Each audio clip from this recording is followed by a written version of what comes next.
আজি ফুলৰ পাকঘৰত ভেজ মমো।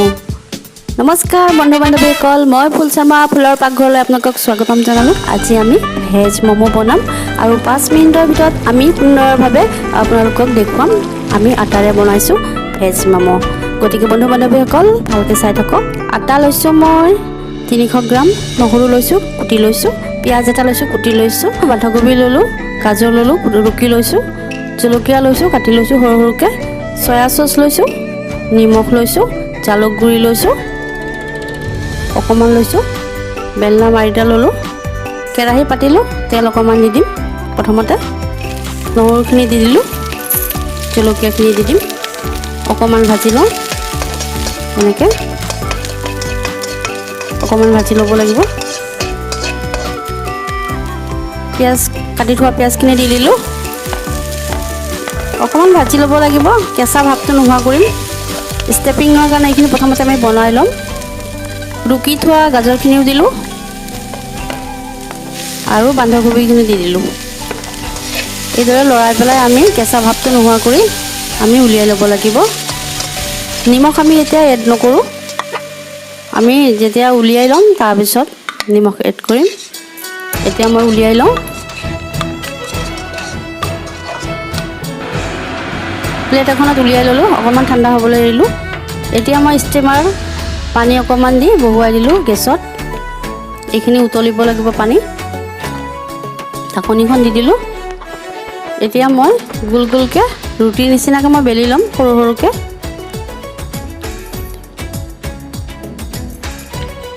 ষ্টেপিং প্ৰায় ঠাণ্ডা হ'লে মই এতিয়া তাত এড কৰি দিম জালুক গুড়ি দি দিলোঁ, চয়া চচ 1 চামুচ দিছোঁ, লৰাই লওঁ আৰু নিমখ অকণমান দি দিম। এতিয়া এইদৰে সুন্দৰভাৱে লৰাই ষ্টাফিঙৰ কাৰণে আমাৰ হৈ গ'ল এইটো বস্তু। এইটো আমি ৰাখিম। আমাৰ হৈ গ'ল, এইদৰে লৰাই ল'ব। এতিয়া আমি বেলিম। এতিয়া সৰু সৰুকৈ গোল কৰি বল এটা কৰি আমি বেলি লওঁ।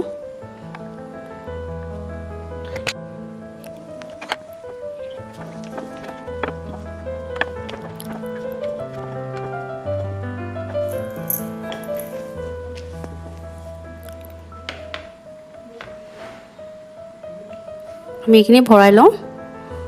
ষ্টেপিংখিনি যাক যিমান লাগে 1 চামুচ 1.5 চামুচ, যিমান ডাঙৰ সৰু চাইজৰ যাৰ যি ভাল পায় তেনেকৈ লৈ ল'ব পাৰিব। মই 2 চামুচমান দিছোঁ।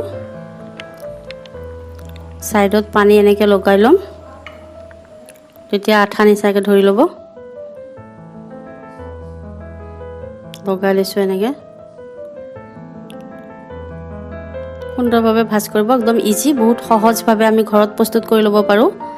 আমি বাহিৰত যাব নোৱাৰোঁ, এতিয়া আমি কৰোণা ছিজন যাব নোৱাৰোঁ। আমি সকলোৱে এনেকুৱা হেল্ডি ফুড খাই ভাল পাওঁ, যিহেতু ময়দাৰ নহয় এইটো আটাৰ হয় আৰু আটাটো শৰীৰৰ কাৰণে ভাল।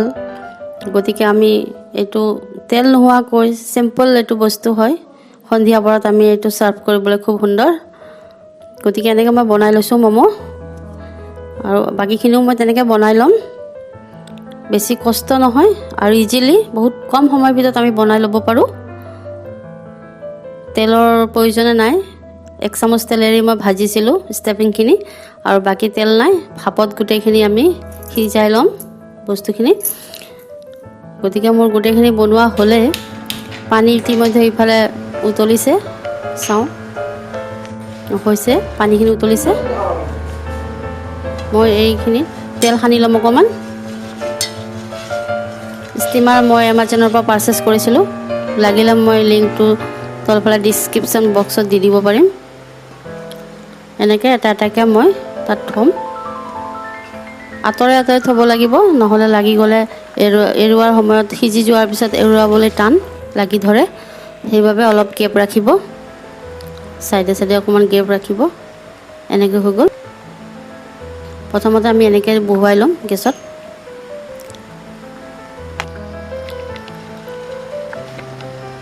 এনেকৈ বহুৱাই ল'ম।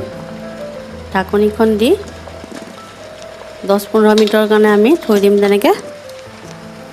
এতিয়া হৈ থাকিব ভাপত। বন্ধু বান্ধৱীসকল ঘৰত তেনেকৈ আটাৰে প্ৰস্তুত কৰি খাব পাৰিব। বাহিৰৰ বস্তুত আমি খাবলৈ নোৱাৰোঁ, তেলবিলাক বেয়া ব্যৱহাৰ কৰে কিছুমানে আৰু খাব নোৱাৰোঁ।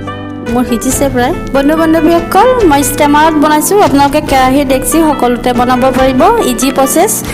কেৰাহীত বা ডেক্সিত পানী দিব আৰু তাত ষ্টেণ্ড এখন দিলে হৈ যায় আৰু প্লেট এখনত তেল সানি ম'ম' এটা এটাকৈ দি ঢাকনি এখন মাৰি দিলে সুন্দৰভাৱে আপোনালোকে প্ৰস্তুত কৰি উলিয়াব পাৰিব ঘৰতে, কোনো প্ৰব্লেম নাই। বেলেগ বেলেগ চাইজৰো বনাইছিলোঁ, বহুতে সহজ, বনাই ল'ব পাৰে, একো নাই। আমি পৰাপক্ষত বাহিৰা বস্তু খোৱা এভইড কৰিব লাগে, ঘৰতে বনাই ল'ব লাগে। ল'ৰা ছোৱালীও খাই ভাল পায়, ঘৰৰ সকলোৱে মানুহো খাই ভাল পায়, হেল্ডি বস্তু হয়। ম'ম' হৈ গ'ল। এতিয়া আমি টমেট' চচৰ সৈতে পৰিৱেশন কৰিছোঁ। আপোনালোকেও চাহৰ সৈতে, কফিৰ সৈতে পৰিৱেশন কৰিব পাৰিব। আৰু মোৰ চেনেলটি চাই ভাল পাই যদি লাইক, কমেণ্ট আৰু শ্বেয়াৰ কৰিব আৰু ছাবস্ক্ৰাইব কৰিবলৈ নাপাহৰিব। আৰু হেল্ডি থাকক, সুখত থাকক। Thank U.